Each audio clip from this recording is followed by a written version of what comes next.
Good morning. It's 8 a.m. and we are getting things prepped to go milk the goats.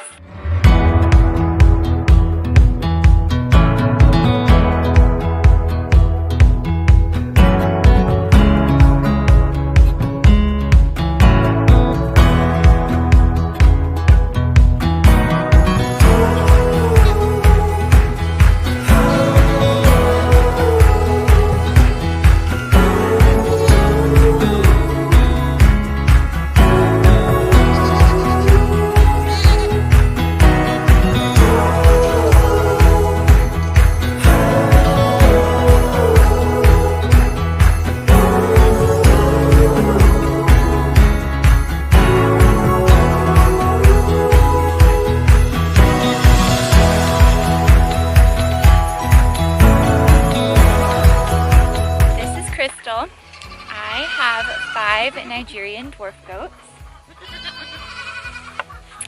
It's a little bit noisy down here because the babies are separated. They're in the small part of the barn and they're ready for their mamas. So you'll probably hear them yelling quite a bit. But I have 5 Nigerian dwarf goats. At the moment, I'm milking 4 of them.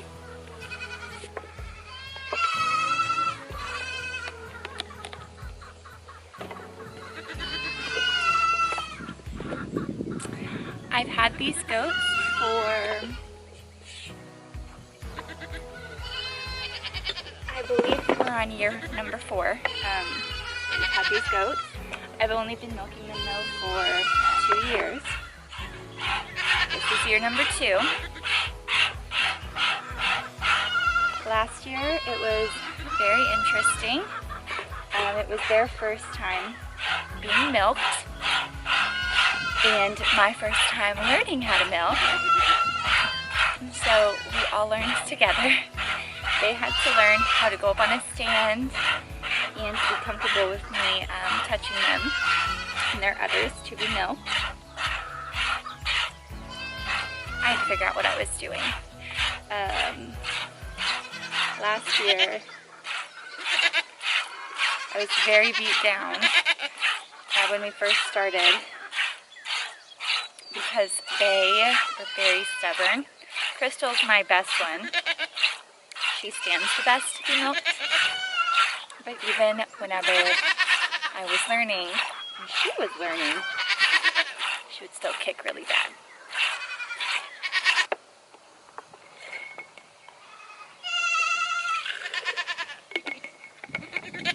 When I started out milking, I wanted to start saving the milk immediately. And I feel like that is one of the biggest things I wish I would have told myself to relax about, was to just figure it out. Just get the girls comfortable with being milked, figure out what you're doing, give your hands time to rest because your hands get sore when you're in the thick of it and just learning, because you do use new muscles that you really haven't probably used much before. That first year, I was learning also who was best to be milked. Goats all have their own little personalities. Some are much more easygoing than others, like Crystal. She's probably one of my sweetest ones. And I'm going to get Patsy on the stand here in a little bit, and you'll see. Patsy, she's the herd boss. She's in charge all the time. So she has to be more rough and more in your space. And so naturally, whenever I was trying to begin milking her, she was not having it. It was a fight, to say the least.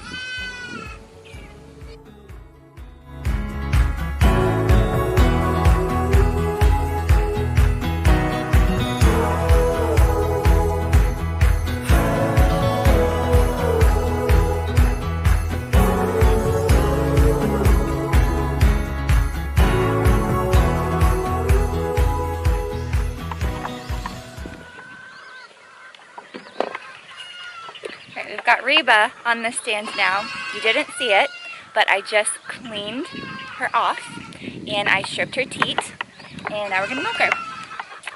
So Reba is one of my more difficult ones. She likes to dance.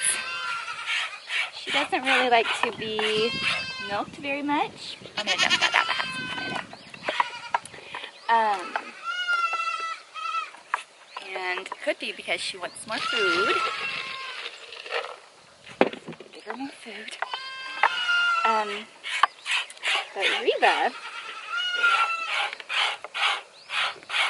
gives me the most milk, but she is a lot more difficult to milk. Last year, when I was learning, she was the one I dreaded the most. And I tried everything. I tried different techniques. I tried using hobbles to keep her feet together so she couldn't kick. Nothing worked. With them being Nigerian dwarves and using the hobbles, their legs would just slip right out.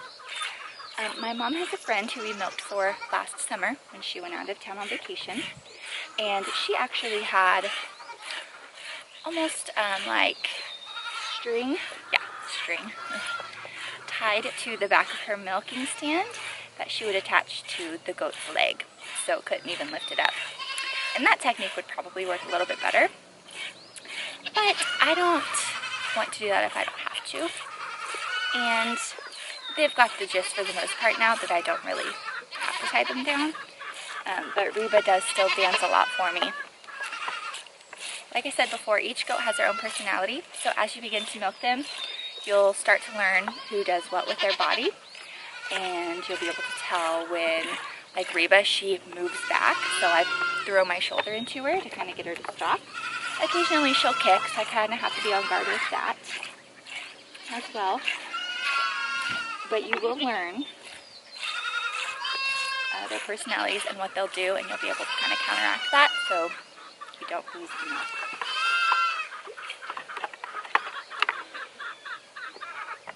Just gonna bump her a little bit, see if she'll let down any more milk with them still having babies on them. I noticed they don't give me all of the milk that they produce in the mornings. It holds them back for their babies, which is fine. But I do want to encourage her to let down as much as she's willing to while I'm milking her. When you're first starting off milking, it is very frustrating. There were a few times that I wanted to give up. I didn't want to do it anymore.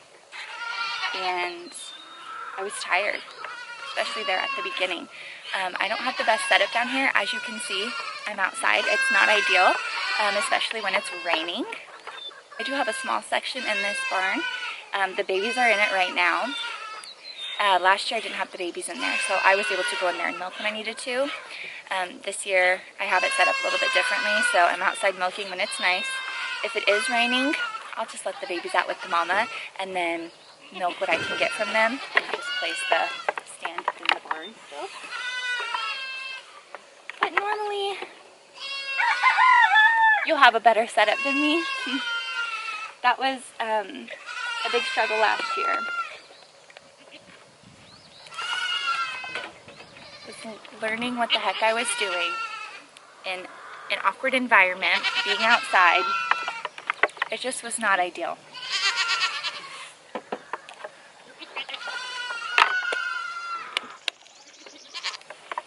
So, if you can have your setup really nice and comfortable and relaxing when you're starting out, I feel a bit better.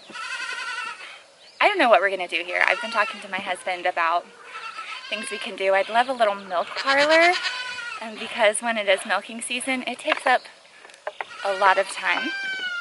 And I'm down here twice a day milking them, and as you saw earlier in the video, I've got everything piled on the four-wheeler. Which is not very cute, but it works great for me. But I would like a little area down here that I could have solely for milking. Alright, she's done. I'm gonna go get Patsy. Well, almost done. I need to destroy your teeth.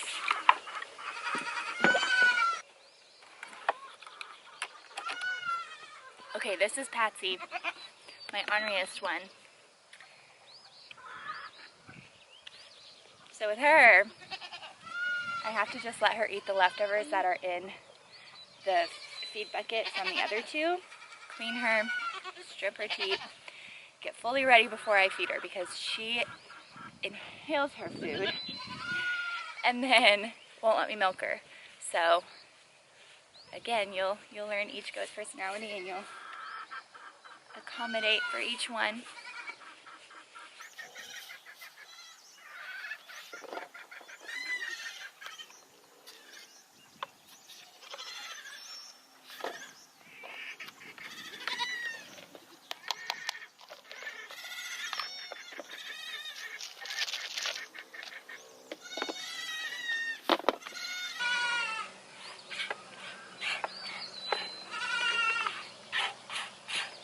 So when you're starting out milking, just keep at it. It'll take some time, might take some tears. I know I cried last year, but I was also 6 months postpartum with my first baby, so my emotions are very high. It was difficult last year too with such a little one. My husband works shift work, so we had a big change about halfway, I'd say in the fall of last year. So we went from him being home in the mornings and in the evenings to him working 12-hour shifts. So I had to start bringing Freya out with me to milk and adjusted for that. But thankfully I had a really good routine down in the fall. So when I started bringing her down here, I was pretty quick. I knew what I was doing. At that point, I was in the small section of the barn, so everything was kind of already down here. More food, always the key. Give them the food. And she's gonna make a liar out of me because she's standing very good this morning. That's kind of how it is though. So I will say, this was my second season milking. The girls were so much better. They knew exactly, see, she likes to lay down, so caught it in time. They start to learn exactly what's going on very quickly. And food is such an incentive. Just keep giving them food. Makes them stand still, and it makes them realize this is not such a bad process. I'm not hurting them. You just have to stand here and eat. I have to do all the work.